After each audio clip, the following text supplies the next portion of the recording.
This Week in Richmond is made possible in part by Dignity Memorial, caring for our communities with a network of funeral homes and cemeteries in Virginia and throughout North America.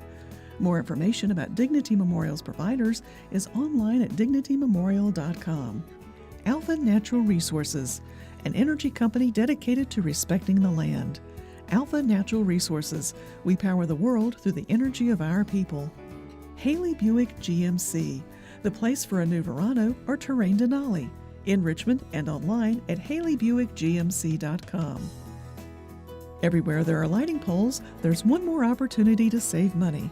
Intelligent Illuminations provides cost-effective wireless lighting solutions for roadway or area outdoor lights.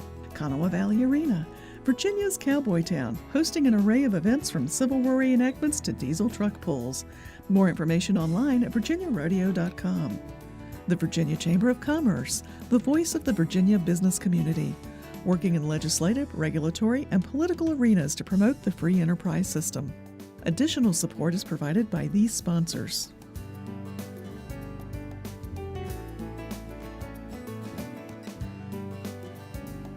And by the members of Virginia's public television stations. Thank you.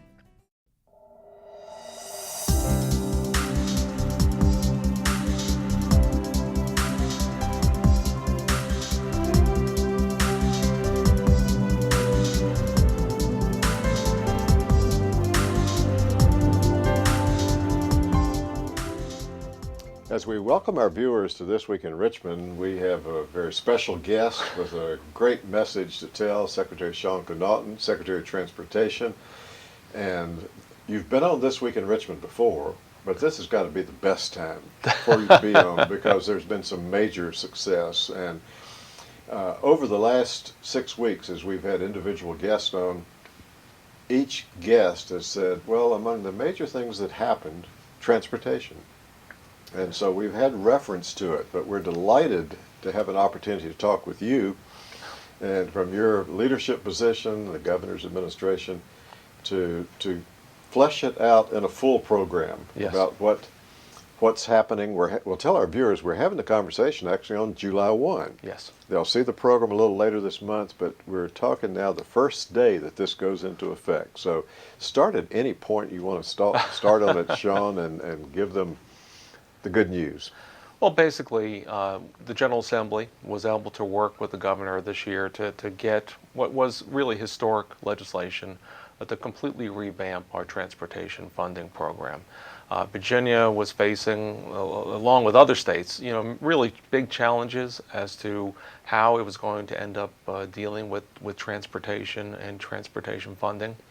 Everyone relies on the gas tax, and what we're starting to see happen is that the gas tax just simply was not keeping up with inflation and not keeping up with what's happening with the much more fuel-efficient vehicles and alternative fuel vehicles. And in fact, this year, actually the state saw a decline in the amount of revenues coming in from the gas tax, even though we have more people driving on the roads, more vehicle miles being driven. We need to do something. I think the administration over the last 3 years worked very, very diligently to do everything it could within its power to deal with transportation funding. We did our audits, we did bonds, we ended up doing public-private partnership, toll facilities. You go out there, you see the Geico Gecko. We went out and sold sponsorships opportunities at the rest stops. We did all those things, yet still we're facing this major challenge. And so this year, General Assembly, the governor, we all worked together to get this bill through. And today, people will see on July 1st kind of the initial changes in what's happening with transportation funding. You're going to see a lower gas tax. We're going to lower the gas tax by about 6 cents, a slightly increased amount of sales tax, going up 0.3 statewide. Slightly larger amount on motor vehicle sales, as well as a hybrid fee. And you put all those together with a little bit of general fund and potentially this internet sales tax revenues as well. You get a program that's much more broader, much more diversified. That's going to mean that we're going to see a lot more money going out to transportation today and out into the future. As many of our viewers know, it's been practically a generation since anything occurred. And probably, I don't know what the percentage is, half of the Virginians living in Virginia now were not even around when something was worked out in the late 1980s. So it has been a long time coming, very long time. Yes, in fact, I mean, this is one of the things when you look at the last time we increased the gas tax almost 25, 26 years ago. I mean, it was, you know, a significant increase in the sales tax and the gas tax. Yet what ended up happening is over time, the buying power due to inflation went down by almost 55%. Then you also faced obviously increased costs, particularly when you look at asphalt. We've seen a dramatic increase in the cost of materials to build and maintain our transportation facilities. And then you've seen just generally at the state. I mean, we're a lucky state. I mean, in many ways, when you look at the growth in population, economic activity, these though mean that we have to put a lot more money into transportation, particularly in Hampton Roads in Northern Virginia. So the General Assembly and the governor, we really, I mean, we work together in a bipartisan fashion. It's something that the whole state should be very, very proud of, the fact that we came together and were able to solve this problem. And you know, it's sort of interesting is we're having constant discussions with other leaders in other states looking at what we're doing and how we did it, because other states, in fact, all the states and the federal government are facing the same challenges when it comes to transportation funding. But the important thing is for people is that they are going to see and feel the impacts almost immediately. It's not just simply the changes in the tax structure. It's the fact that we are going to be moving very, very quickly on putting investments out there that people are going to see. Paving, which is a constant complaint between potholes and the amount of complaints I get about that. I mean, we're going to put almost $500 million per year for the foreseeable future into paving. That's double what we have traditionally. We're putting about $1.5 billion out on bridge replacement and repairs to make sure we have no deficient bridges out there. We are going to be dealing with lots of spot improvements on redoing interchanges and whichever that are going to help with congestion and with safety. And you're going to see an enormous amount of money going out very, very quickly, and people are going to, they were complaining before about congestion. There are going to be a little bit of complaints about all the work going on because there's going to be a lot of work zones out there. But in the long term, people are going to actually see it and feel it when they go out there and drive in their cars. We have some websites we want to make sure that get up so our viewers can see. I think one of them is on transportation funding. Yes. One of those ones. So we'll make sure that that's up on the screen, that viewers can see that. That can help them dig in a bit more if they want to go on from the governor's site to your site, but to get into that page it has that information. Yeah, in fact, there's two websites we want to draw people's attention to. The first is what we call Virginia's Road to the Future. And essentially, it's all the documentation and background that we used in educating, say, the public and the General Assembly about the challenges and the opportunities that were before us in this transportation bill. And so everything that we've made, essentially put out to the public is up there, and people can see what the bill does and some of the financial impacts. The other is the 6-year program. We deal with things in the state as essentially 6-year transportation programs. And what we have up there on that website, on the 6-year program website, essentially all the projects that we have identified over the next 6 years. And what's great about it is, you think about this, 2 years ago, our 6-year program was $10.5 billion. The 6-year program we just adopted about a week and a half ago, $17.6 billion worth of transportation improvements. And that includes not just simply roads, but it also includes transit. It includes our intercity passenger rail, which is extremely popular and taking more and more people off the roads. And then we're going to be able to, because of this bill, put more money into the port, more money into our airports, more money into our commercial spaceport. So the bill does not just deal with highways, it deals with transit, deals with passenger rail, and then it deals with all the other modes of transportation. Well, they can see all that up there on that website. So as our viewers see it, it's not just all asphalt. In fact, I think it was Leo Wardrop from Virginia Beach, when he was chair of the House Transportation committee had some statement. He had lots of good quotes, but something about you couldn't get enough asphalt to pave the roads to take care of the problems. You've got to look at some other innovative ways. Listen, one of the things that we're trying to do, and I think we've been very successful at, is to try and weigh which are the best alternatives and which is the best mode to move more people and goods on our existing system. And where we have congestion, where's the best way and place to put the money? I mean, right now we're sponsoring, let's say, a barge service that's taking containers from the Port of Virginia to the Port of Richmond.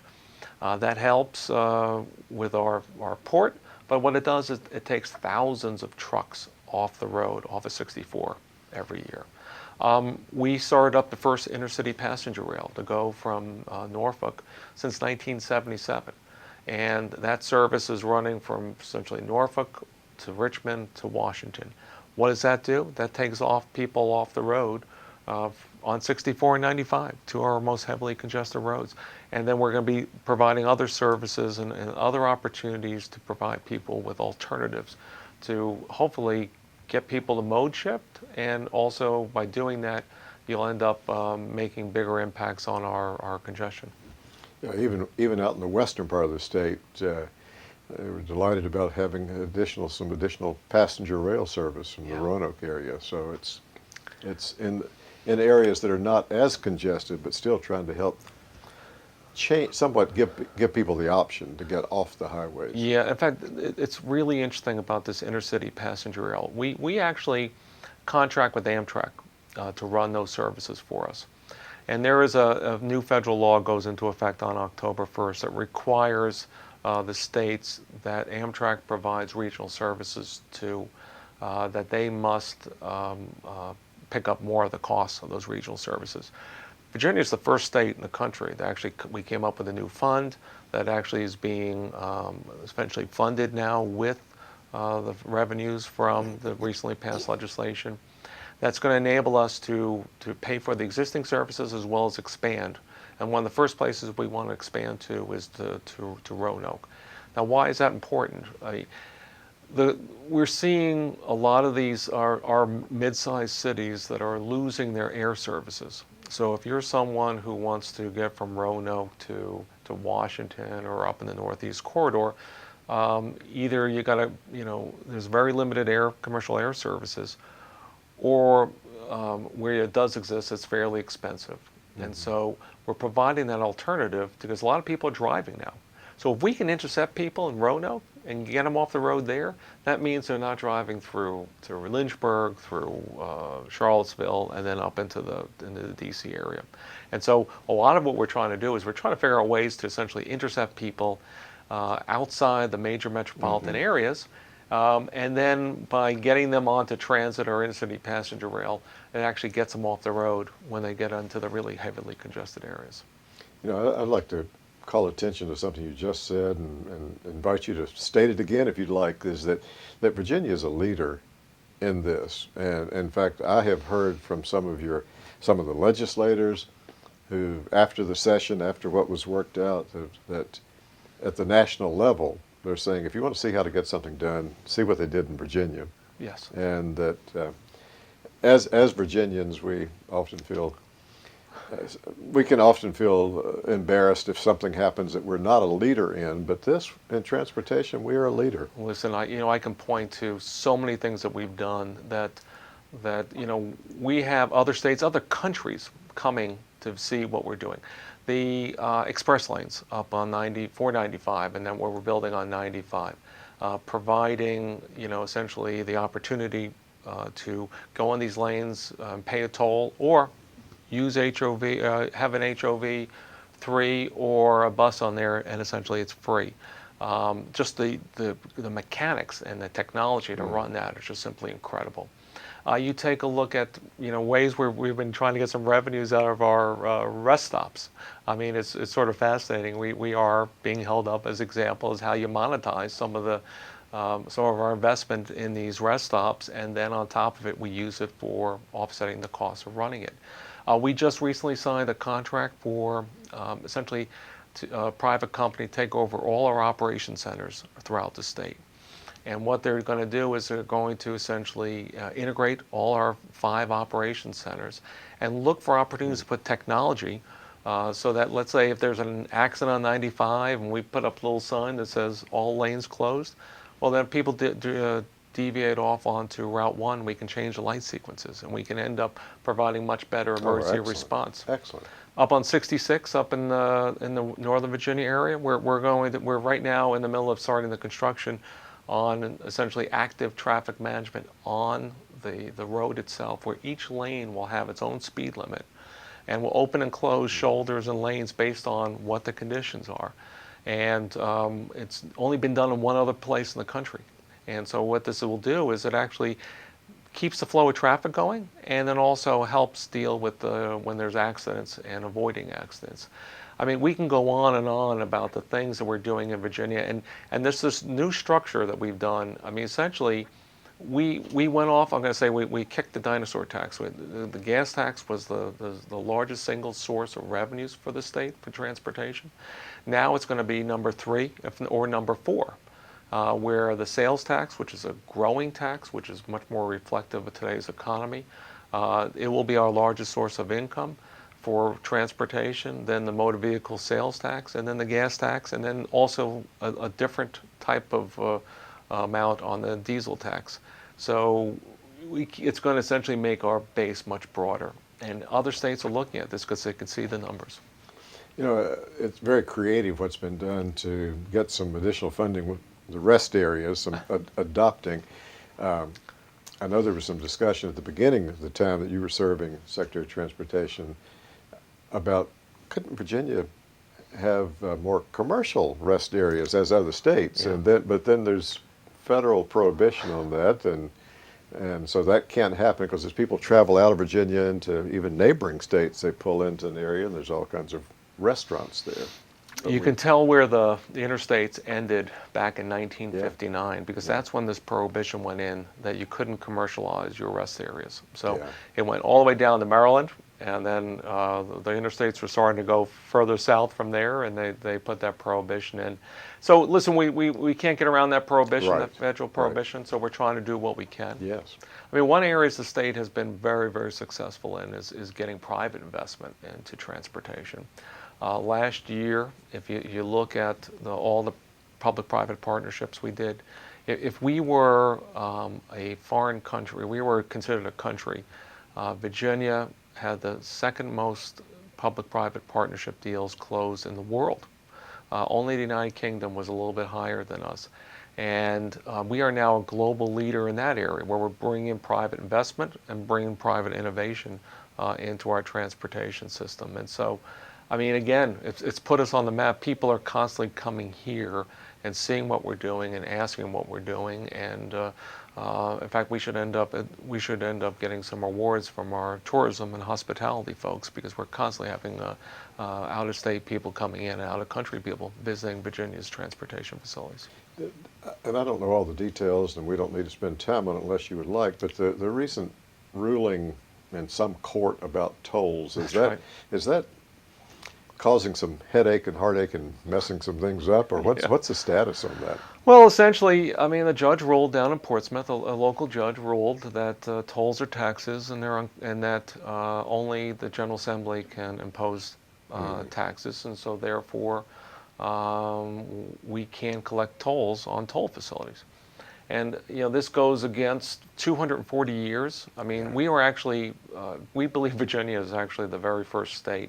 Actually, when it was a colony, very first toll road in the colonies was actually here in Virginia. And it was actually, believe it or not, going out to the homestead. The General Assembly authorized a private company to come in and build a toll road to get out to the hot springs. Yeah. And you can go through and look at all the toll facilities that used to exist in the Commonwealth. And in this case, what was obviously kind of very surprising to us is that the original 3 tunnels that exist between Norfolk and Portsmouth were all built as toll facilities. Sure. And all we're doing is essentially building the 4th facility and then essentially reestablishing the tolls. I mean, obviously this has a great deal of concern to us. I mean, we have toll facilities not only under construction, but toll facilities that are being already operating throughout all around the state, and toll facilities that existed in the past. And so this ruling is something that is obviously, has an impact on all of that. And when you look at these very, very large projects that we have to do, even with the legislation just passed, for the most part, most of the money is going to go to essentially to deal with our I'm going to call it maintenance of effort, dealing with the state of good repair of our existing system. The real capital money are in these two regional components to the bill. Northern Virginia and Hampton Roads both have essentially special regional taxes that will apply, and the money that's raised there stays there. But for the statewide component, a lot of the money really is going to dealing with our current infrastructure.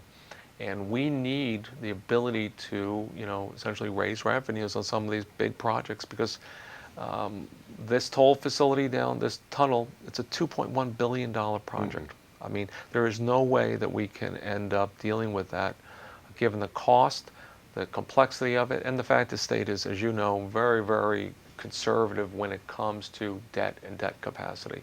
And there's no way we'd ever have the ability to build these multi-billion-dollar facilities given the way the state deals with debt today. So I suppose our message is that we'll be staying tuned on that issue. It's bound to be going up to higher courts. The Supreme Court, the Virginia Supreme Court, just decided to essentially take it up on an expedited schedule. And so we're expecting that there'll be oral arguments before the Supreme Court in September, and then a decision right after that. And by the way, as far as we can tell, we believe this is the only case ever in the whole country that ever said that somebody driving up in their car after they just used the facility and paid for it, when they go to pay for it, that's actually a tax versus a user fee, which is what we believe it is.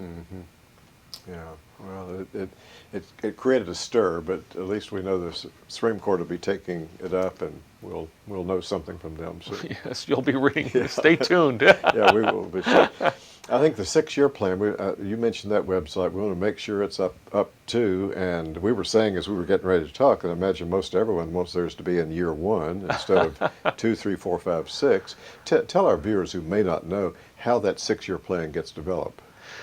Yeah, the 6-year program is actually, I mean, because it does take quite some time to do all the studies and the engineering and design, right-of-way acquisition, utilities. And so we do things in 6-year increments. It is essentially developed through recommendations from the VDOT staff, as well as the other agencies that are involved in development of it. We work with the local governments. We work with the local metropolitan planning organizations, transportation groups, and then the General Assembly members. And what ends up happening is we publish that program, and then we hold a series of hearings around the state. And then it comes before the Commonwealth Transportation Board, which is a citizen board, of which I'm the chairman of it. And then it's actually voted on. And so that essentially is the template for all the agencies then to decide how the money's been raised and how it's actually allocated on the projects. What's great about this year is obviously not only was it more money going to transportation, it's going to allow us to kind of focus some of the money to deal with these issues on the state of good repair. Things like that pavement, things like rebuilding. Some places like Hampton Roads, we had some real challenge down there recently where a lot of pavement failed because it was older concrete, and concrete is a little bit more lasts longer, but then when it fails, and so we're going to be spending over $100 million because of this bill to actually rip up the concrete and replace it with with new concrete. And you can go on and on about the things. What we're really going to be able to do, though, with this bill and the money coming from it is to get our existing system really up to much higher standards and to deal with some of these safety problems that exist in many parts of the state. And as you said at the beginning, it really was a bipartisan effort, which in a way, it's contrast to what happened back in the 1980s when it was essentially one party, and it took a lot of effort then Yes. with one party doing it. So it's really kudos to all those who worked on it to be able to do it across party lines and to get a plan made.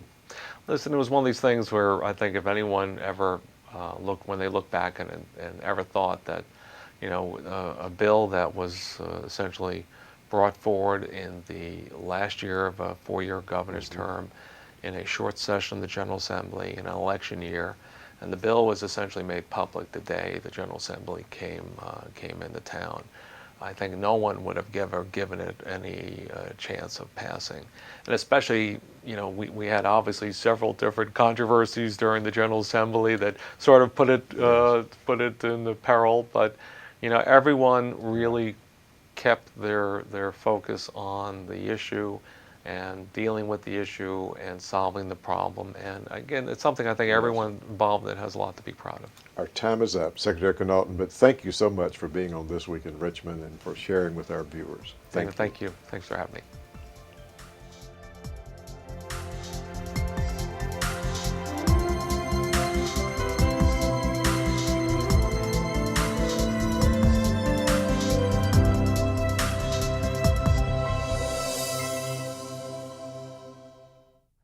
This Week in Richmond is made possible in part by Dignity Memorial, caring for our communities with a network of funeral homes and cemeteries in Virginia and throughout North America.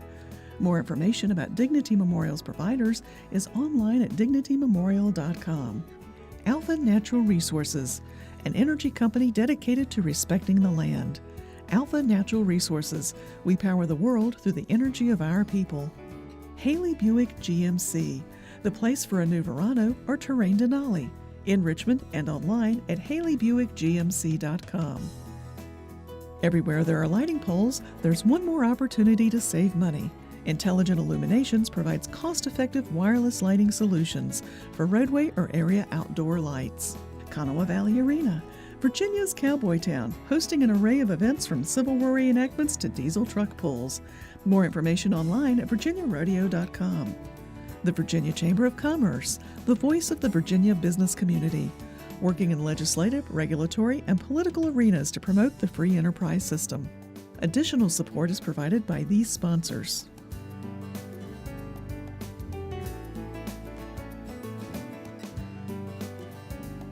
And by the members of Virginia's public television stations. Thank you.